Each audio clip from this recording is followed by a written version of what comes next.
আর সৌখিয়ার আমি আর ইমাম সাহেবের মতো নাকি খতিব সাহেবের মতো নাকি ঘুমাই আছে নাকি সাল্লাল্লাহু আলাইহি ওয়াসাল্লাম কি বান্দা আল্লাহ যে ফরজের বান্দা আছে না যারা ঘুমায় না শুধু ইবাদত করে এদের ঠিক করে ঘুম নাই নিদ্রা নাই খাবার নাই ঠিক কিনা বলেন এরা একমাত্র সারাক্ষণ আল্লাহর ইবাদতে মগ্ন থাকে সুবহানাল্লাহ। ইমাম কুরতুবী রাহমাতুল্লাহি আলাইহি তাফসীর কুরতুবীর মধ্যে দুটি ব্যাখ্যা করেছেন ওয়ালাই ইদা সাজা দ্বিতীয় অর্থ করতে গিয়ে ইমাম কুরতুবী বলেছেন আল্লাহ তাআলা অন্তরে কসম কেটেছেন এবং দ্বিতীয় অর্থ করতে গিয়ে তিনি বলেছেন আর যারা কাফের মুশরিক রাম বা মুনাফিকরা তাদেরকে আল্লাহ তাআলা তাদের অন্তরের মধ্যে রাতের মতো কালো রাতের নিস্তব্ধ রাতের মতো কালো ঘনত্বটা রাতের মতো কালো তাদের এই অন্তরের মধ্যে কালো আল্লাহ তাআলা ঢেলে দেয়। প্রথম আয়াতে শুনলাম আমরা আল্লাহ তাআলা ওয়াদহা আল্লাহ তাআলা বলেছে যে দ্বিতীয় অর্থ আল্লাহ বলেছে যে যারা পীর আউলিয়া মুত্তাকি মুমিনরা তাদের অন্তরে আল্লাহ তাআলা নূর দিনের মতো নূর সূর্যের মতো আল্লাহ তাআলা ঢেলে দেয়। দ্বিতীয় অধ্যায় ইন্দা সাজের ব্যাখ্যা এর ব্যাখ্যা দ্বিতীয় অর্থ করতে গিয়ে ইমাম কুরতুবী বলেছেন যারা মুশরিক রাম বাম কাফের মুনাফিক যারা তাদের অন্তরে আল্লাহ তাআলা এই রাতের নিস্তব্ধ রাতের মতো কালো ঘন কালো আল্লাহ তাআলা তাদের অন্তরে নিস্তব্ধ রাতের মতো ঘন কালো অন্তরে ঢেলে দেয়।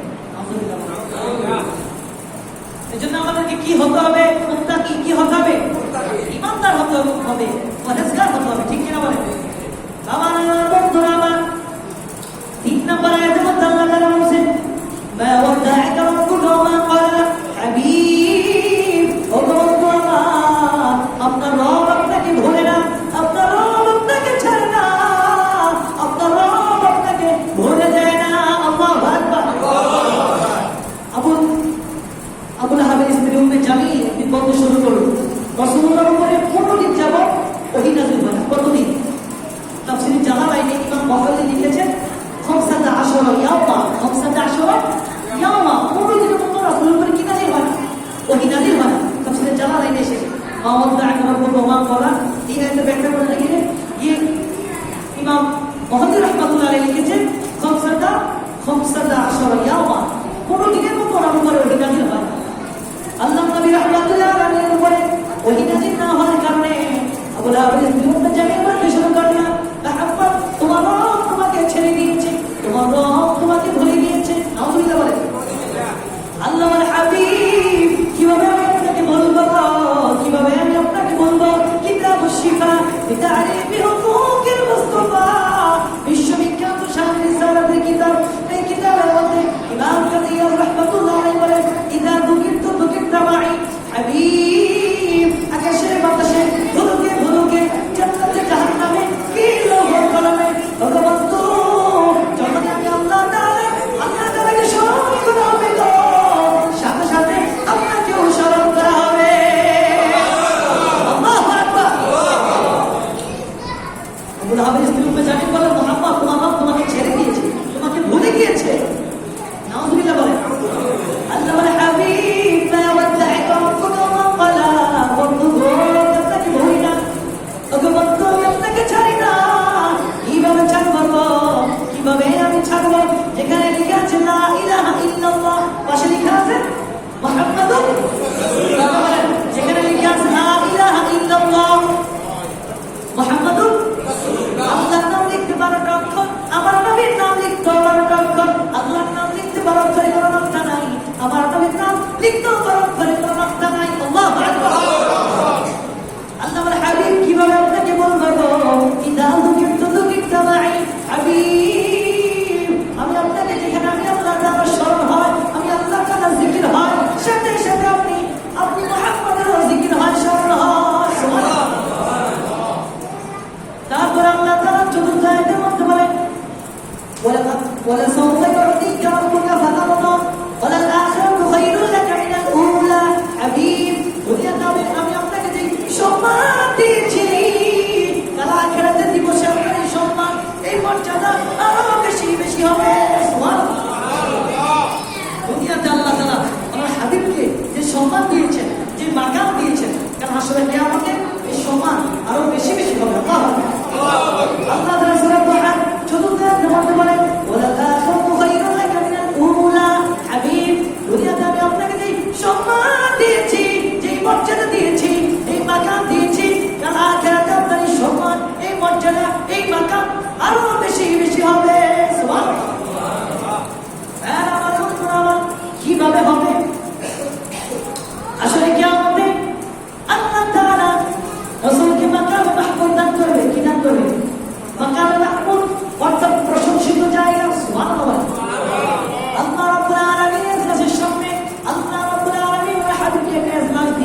যেটার নাম হলো মাকামে মাহমুদ।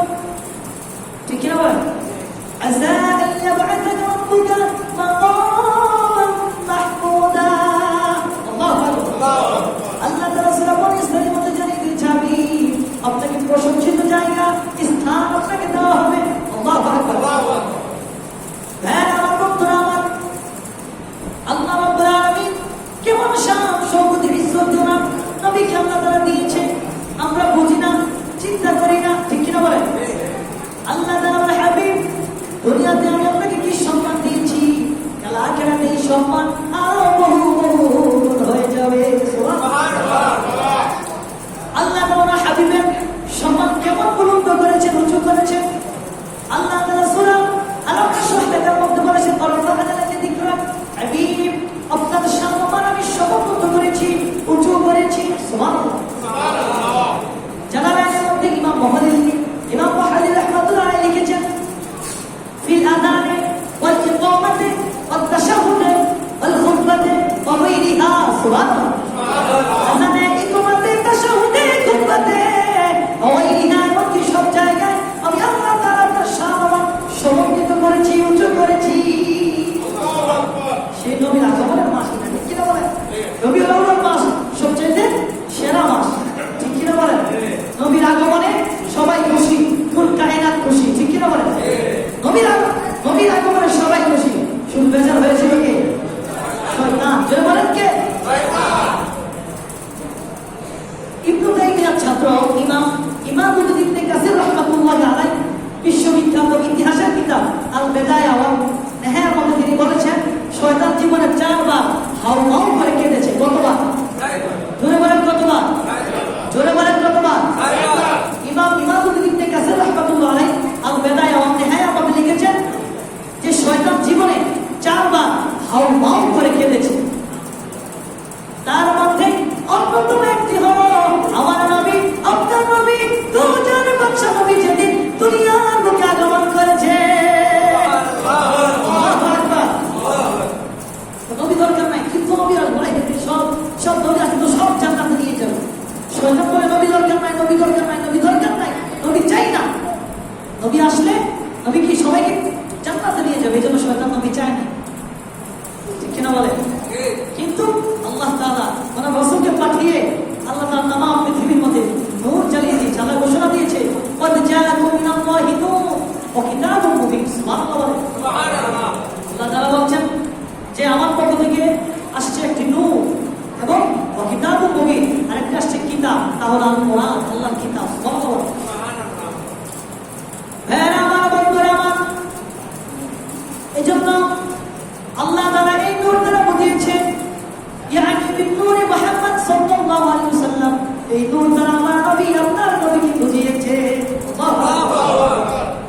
এজন্য এই রহমতের মাসে, বরকতের মাসে আজকে আমার একটা সংবাদ এই বছরে মিলে গেছে যে আল্লাহ নবী রাহমাতুল্লাহ আলাইহি পৃথিবীর জমিনে 12 রবিউল আউয়াল সোমবার সুবহে সাদিকে জন্মগ্রহণ করেছেন। সুবহানাল্লাহ। আমার নবী রাত্রেও জন্মগ্রহণ করে নাই, দিনেও জন্মগ্রহণ করে নাই, দুটির মাঝখানে সুবহে সাদিকে আল্লাহ তাআলা পাঠিয়েছে। সুবহানাল্লাহ।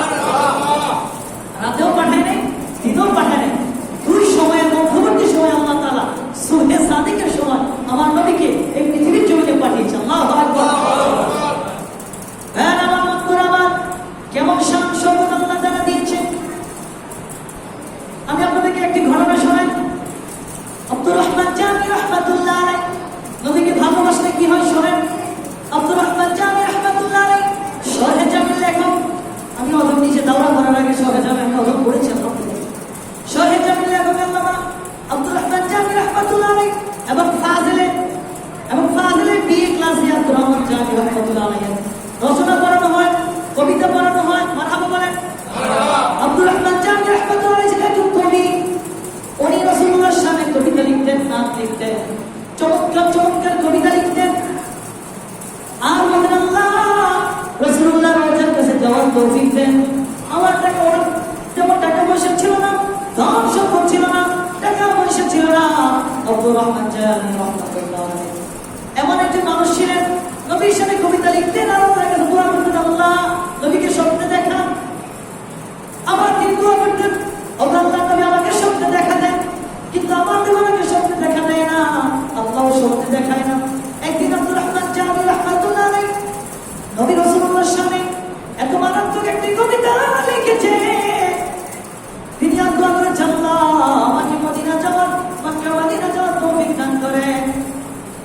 মক্কা মদিনা যাওয়ার সবকিছু ঠিক হয়ে গেল। আব্দুর রহমান জামি রাহমাতুল্লাহ আলাইহি খানে কবর তওয়াফ করবে, অন্তরে রয়েছে শুধু মদিনা। আব্দুর রহমান জামি রাহমাতুল্লাহ আলাইহি হজ করার জন্য মক্কা মদিনার দিকে ছুটলেন। আব্দুর রহমান জামি রাহমাতুল্লাহ আলাইহি ওনার কথা হলো, আমি রাসূলের রওজার পাশে গিয়ে আমার লেখা কবিতা নাত আমার রাসূলকে শোনাবো। আব্দুর রহমান জামি রাহমাতুল্লাহ আলাইহি মক্কায় গিয়ে তিনি চিন্তা করলেন মদিনায় তো যাবো পরে, তারপর আগে মক্কা তাওয়াফ করে মদিনায় আমি রাতে রওনা দিব। সুবহানাল্লাহ। মদিনা থেকে রাসূলুল্লাহর সাথে দেখা করে ওনাকে আমার কবিতা শুনিয়ে আবার চলে আসবো, আমার কাফেলার সাথে আবার যাবো। আব্দুর রহমান জামি রাহমাতুল্লাহ আলাইহি মদিনার দিকে ছুটলেন।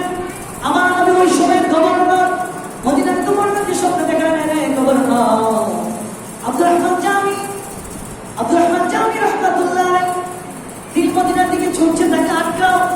আল্লাহু আকবার বলে রাসূল বলেন, মদিনার গভর্নর আব্দুর রহমান জামিকে আটকাও। মদিনার গভর্নর স্বপ্ন দেখে তিনি উঠে গেলেন।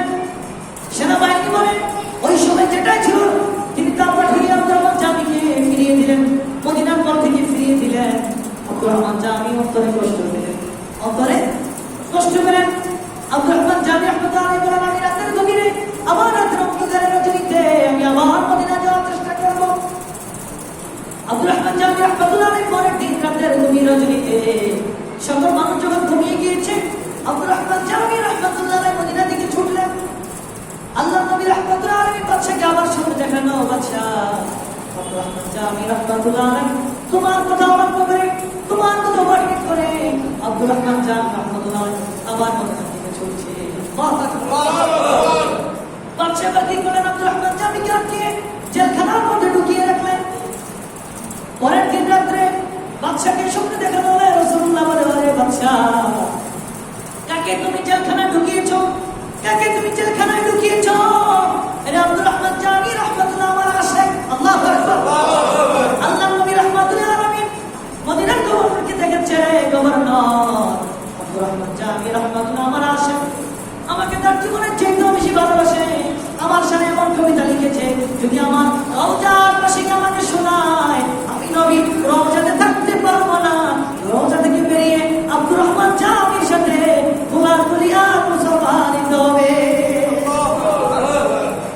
রওজা থেকে চলে গেলে কখন যদি রাসূল বলে, যদি আমি রওজা থেকে বেরিয়ে আব্দুর রহমান জামির সাথে মুআলাকা করি, মুসাফা করি, মানুষজন দেখলে একটা ফিতনা সৃষ্টি হবে। কি সৃষ্টি হবে? রাসূল বলে, এই জন্য আমি আমার জামিরে মদিনায় আসতে দিই। আল্লাহু আকবার। আমার বন্ধুরা, আমার কেমন নবী তিনি, কেমন শান শওকত আল্লাহ তাআলা এমন নবীকে এই যুগে আমাদের পাঠিয়েছে। রাসূল আসার আগে আয়ামে জাহিলিয়ার যুগে মারামারি, কাটাকাটি, হানাহানি, হিংসা, বিদ্বেষ, ঝগড়া বিবাদ সকল কিছু ছিল, ঠিক কিনা? রাসূল আসার আগে নারীদের কোনো সম্মান ছিল না, নারীদেরকে সবাই ব্যবহার করতো, তাদেরকে মারধর করতো, তাদের তেমন কোনো ইসলামের সম্মান ছিল না, তেমন কোনো মর্যাদা ছিল না। পুরুষে পুরুষে মারামারি, খারাপ কাজে লিপ্ত হতো, নাউযুবিল্লাহ বলেন। কিন্তু আল্লাহ তাআলা আমার রাসূল, আপনার রাসূলকে পাঠিয়ে আল্লাহ রাব্বুল আলামিন তামাম পৃথিবীর মধ্যে আলো জ্বালিয়ে দিয়েছেন, শান্তি শৃঙ্খলা আল্লাহ তাআলা দিয়ে দিয়েছেন। জোরে জোরে বলেন সুবহানাল্লাহ। হ্যাঁ আমার বন্ধুরা, আমার আল্লাহ তাআলা পবিত্র কোরআন কারীমে তারপরে সূরা আল-হাজ ৫ নম্বর আয়াতের মধ্যে বলেন, ওয়ালাসাউফা ইউতিকা রাব্বুকা ফাতারদা। হাবিব, অচিরেই আপনার রব আপনাকে এমন জিনিস দান করবে, আপনি খুশি হয়ে যাবেন, রাজি হয়ে যাবেন। সুবহানাল্লাহ বলেন। আল্লাহ তাআলা আমার হাবিব বলে, হাবিব আপনার বন্ধু আপনাকে এমন এমন জিনিস দান করবে, অচিরেই আপনার রব আপনাকে এমন জিনিস দান করবে, আপনি খুশি হয়ে যাবেন, রাজি হয়ে যাবেন। সুবহানাল্লাহ। হ্যাঁ আমার বন্ধুরা, আমার কি দান করবে? এই আল্লাহ যখন বলেছে ওয়ালাসাউফা ইউতিকা রাব্বুকা ফাতারদা, হাবিব আপনার রব আপনাকে দান করবে, আপনি খুশি হয়ে যাবেন। রাসূল বলেছেন, ফাকালা রাসূলুল্লাহ সাল্লাল্লাহু আলাইহি ওয়াসাল্লাম ইযা লা আরদু, রাসূল বলেছেন, আল্লাহ আমি ততক্ষণ পর্যন্ত রাজি হব না, খুশি হব না, ওয়াইতুমি উম্মতি ফিন্নার, যতক্ষণ পর্যন্ত আমার একটা উম্মত আপনারা জাহান্নামে থাকবে। আল্লাহু আকবার। আল্লাহ বলেছেন, হাবিব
রহমাতুল আলামিন আল্লাহ নবী রাহমাতুল আলামিন মসজিদে নববীতে বসে খুতবা দিচ্ছেন, আলোচনা করছেন, ওয়াজ করতেছেন। অনেক দল উপদল আসে রাসূলুল্লাহর সাথে দেখা করার জন্য, সাক্ষাৎ করার জন্য। এক সাহাবী এসে বলে, নবী গো, আপনি যেই মিম্বারে বসে, আপনি যেই চেয়ারে বসে খুতবা দেন, এটা ভালো দেখায় না, সুন্দর দেখায় না। রাসূলুল্লাহ আপনি যদি অনুমতি দেন, আপনার জন্য একটি 3 তাক বিশিষ্ট মিম্বার বানাতে চাই। কয় তাক বিশিষ্ট?